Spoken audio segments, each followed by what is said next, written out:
What's up, everybody? Welcome to Gaming Bench. I'm a new YouTube channel, and I'm hoping to increase my viewership with one of the hottest titles of the summer, Black Myth Wukong.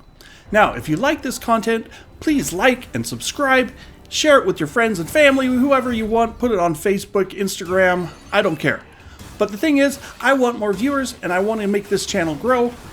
I also want to hear back from you, so leave a comment telling me what you like, what you don't like, and, more importantly, tell me what games you want to see benchmarked in the future. I am willing to test just about any game out there as long as it's viable. And by viable, I mean, I don't want to do benchmarks of some indie game that has a 60 FPS cap and runs on everything from a potato up to a 4090. Alright, we're called Gaming Bench, and that's because I'm going to focus on benchmarks. I'm not going to talk about the gameplay so much. This is a Dark Souls-like game, but I will say it's probably more of a Dark Souls-light game. It's not nearly as difficult in my experience as Dark Souls. That's not to say it's easy, but it's a lot easier than Dark Souls. It also has a lot more hand-holding, so you're not totally lost on where to go next. It's pretty linear in that sense, not like the rambling Dark Souls worlds where you can just go anywhere at any time, fight monsters that are way above your level, and get wiped out again and again until you get good. But that's a totally separate topic. I want to talk about performance. So the game has 5 presets: low, medium, high, very high, and cinematic. Cinematic, if we start that as the baseline, it is super demanding. It's called cinematic because it's normally only used for cutscenes in Unreal Engine 5. Very high is your step down of quality. It looks practically the same and runs almost 20% faster. Then you have high quality, which is a big step up in performance and still almost looks just as good as cinematic. So that's what I would recommend. That's what most people will recommend for higher end PCs. Medium, another step down. It looks nearly as good as high as well. A little less quality on the shadows and some of the other lighting effects. And then you've got the low preset where it really drops the shadow quality down more, texture quality, and it runs over twice as fast as the cinematic mode, but it actually looks great. So if you are running lesser hardware than what I'm going to show here, don't feel bad if you have to run the low or the medium preset. I'm only going to test at medium and cinematic because I just want to pound on the GPUs. Medium is sort of the baseline. It probably looks about like the PlayStation 5 version, give or take, and it runs pretty well on most modern graphics cards, and you'll hit 60 frames per second in most cases, and you can play the game and enjoy the experience and not worry about hey, I'm not getting 100 frames per second, and I'm also not getting 30, so great. The other cinematic testing, that's going to just require everything you've got and then some. The game also has upscaling. It's got DLSS 3, it's got FSR 3, and it's got XeSS 1.3, and you can use those on NVIDIA and AMD and ARC GPUs. You can also use FSR and XeSS on any GPU if you want to. I am going to set the upscaling to 67% by default, because rather than letting the game choose, which it kind of fudges things. So if you use the default settings at 1080p, it renders at 720p and upscales to 1080p. If you use the default settings for 1440p, guess what? It also renders at 720p and upscales to 1440p. And then if you go up to 4K, it renders at 1707 by 960 and upscales to 4K. So rather than having this differing levels of upscaling factor, I just want to keep that constant. It will show basically differences between the resolutions more, and it's probably how I would play the game. But you're free to play with those things. I will say this, DLSS looks the best in terms of the upscalers. You can turn it off. You can run DLAA if you want. It's just super demanding, and unless you've got an RTX 4090, you're probably not going to manage that very well, even with frame generation. FSR is the worst looking of the upscalers, and it has a lot more shimmering and artifacting, especially at higher levels of upscaling. It's there to boost performance, not to make things look better. There's no AI powered upscaling behind it. And then XeSS is kind of the middle ground between DLSS and FSR because it looks closer to DLSS some of the time. I mean, if you run it on a non-Intel GPU, I would say you get more artifacting and less quality. And it doesn't boost performance as much if you don't have the Intel Arc GPU with XMX cores. All right, that is a lot of talk, 5 minutes gone, and we haven't even got to the benchmark, so let's just jump right into it. 1080p medium. This is like the baseline, what I think most GPUs should probably run if they're not like super high-end PC. I mean, you've got the 4090 up there getting 200 plus frames per second. You've also got like the Arc A750 getting 52 frames per second. RTX 3060, previous generation graphics card, it's pulling 80 frames per second. So, a lot of cards are playable. If you have lower tier hardware, if you've got like a GTX 10 series or a GTX 16 series or RTX 20 series, maybe like you might need to run medium quality. You might even need to drop to low quality, but most things will run it pretty well.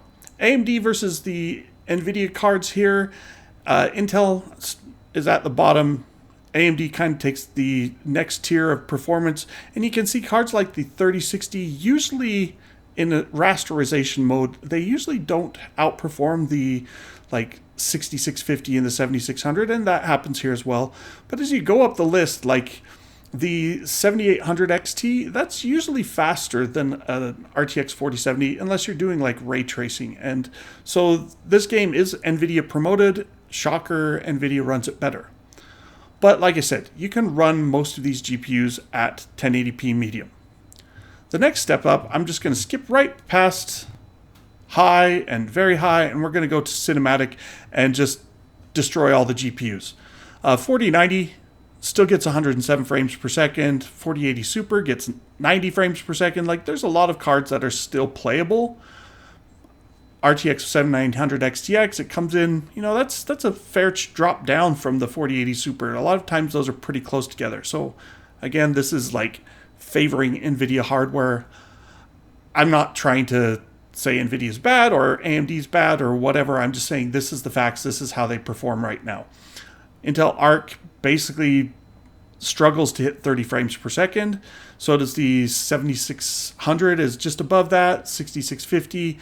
RTX 3060, like at these maxed out settings, it's punishing. And guess what? We're not even turning on ray tracing yet. I'll get to that in a minute. But if you want to have a good experience at 1080p cinematic, like you would need at least a 4070 Super or an RX 7900 XT. So that's a lot of GPU for just 1080p with upscaling.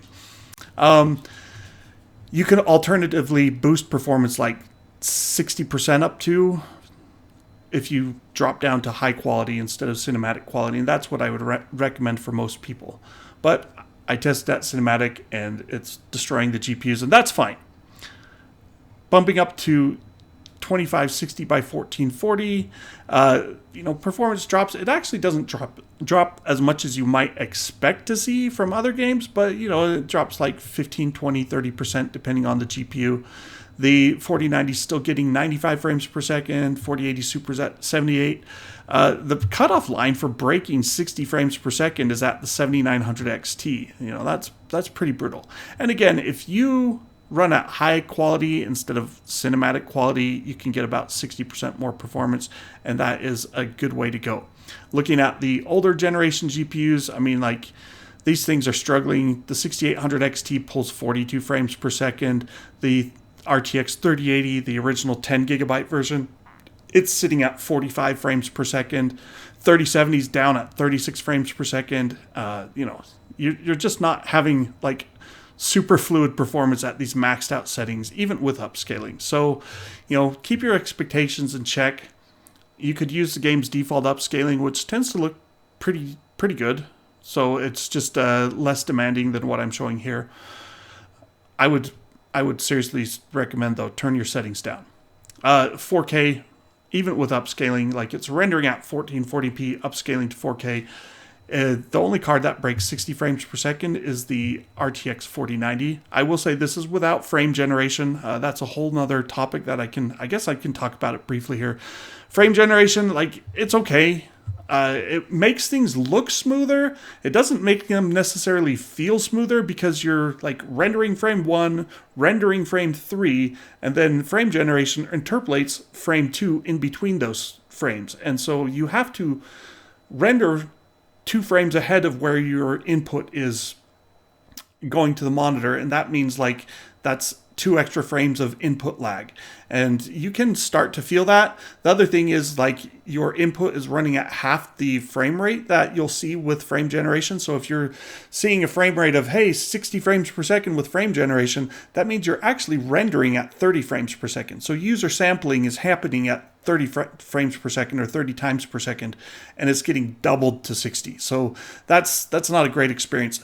I like to say like you probably need to be in the 80 to 100 FPS range or higher with frame generation for it to like not feel a little bit laggy. If you're down in like the 40 to 50 frames per second range with input or with frame generation, it really doesn't feel awesome. And you're like, that feels like a 20 to 25 frames per second rendering experience, because it is. And so that's why frame generation isn't the end all be all. It's a marketing feature more than anything. All right, we've covered brutalizing rasterization performance. I know it's using the quote unquote ray tracing Lumen engine. Like Unreal 5 says that their software based or their shader based Lumen rendering is ray tracing. It's got like distance fields, and it's got stuff in there that approximates ray tracing, but that's what rasterization is. It's approximating ray tracing. It still uses screen space reflections, so it's not ray tracing reflections at all.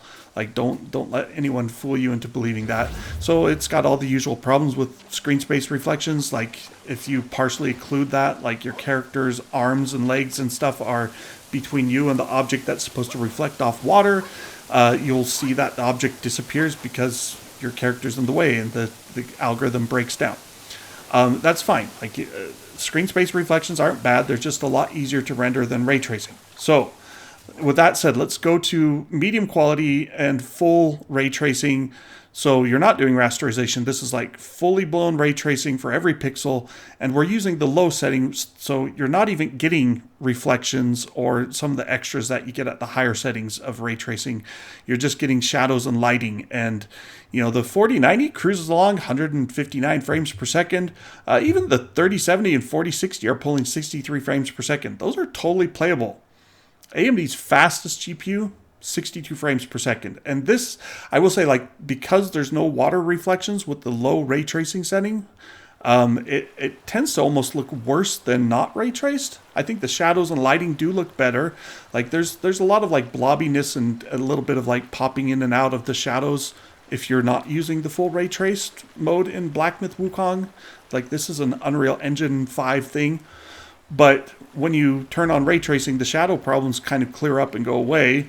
But because the low setting doesn't do reflections, the water actually looks worse than even the rasterization low setting.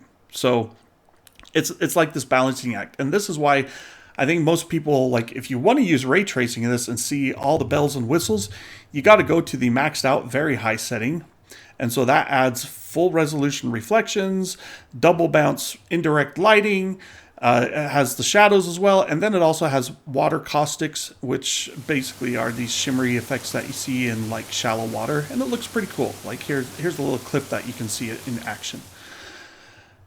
Turning on that setting though, like already ray tracing was pretty demanding, full blown. Like this is path tracing is what NVIDIA calls it. And with the full path tracing, full RT at the maximum setting, the 4090 gets 101 frames per second at 1080p with upscaling. The 3070 doesn't even break 30 frames per second. The 4060 doesn't even, well, it breaks 30 frames per second, but the minimums are still below 30 frames per second. The 3060 is down at 18 frames per second. Like these are not playable results. You could turn on frame gen to kind of double performance. Frame generation with FSR 3 tends to be like maybe an 80% boost in this game, but the quality is not as good as DLSS. DLSS frame generation on the 40 series cards, it gives you maybe like 40-50% faster performance, so it's not as like big of a boost, but it looks a little better. If you do that math, even 80% more than what we're showing here, that would put the 3060 like barely above 30 frames per second. Like here, let's flip to that chart and show it to you. So this is with full ray tracing at 1080p cinematic setting and frame generation. And you can see like the 3060 is getting 33 frames per second. That means it's rendering at 16.5 frames per second and doubling it. So it's like, that is really not a great experience. Even like the 4060 at 46 frames per second, not great. You could play the game this way. Like, it's not impossible to play it, but it doesn't feel as good as a real 46 frames per second would feel if you weren't doing frame generation.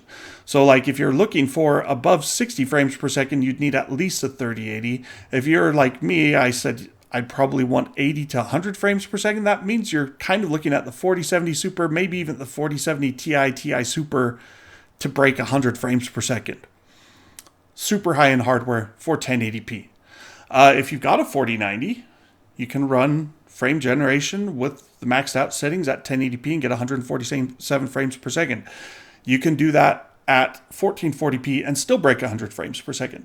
At 4K, you're going to drop down into like that 63 frames per second range. You can upscaling, you can increase that value to like 50%. Sorry, that's increasing the upscaling factor. So 67% upscaling is a 3x scaling. So, you know, divide your normal resolution by three whole screens. Divide the horizontal and vertical resolution by the square root of 3. Basically, is what you're doing to get that. Hey, this is rendering at well, if it's at 50%, you're doing the square root of 4. At 67%, it's the square root of 3. Anyway, let's not get buried in the math. But 50% upscaling would make it better. 33% upscaling would make it run faster, but it also starts looking very chunky and blocky and pixelated.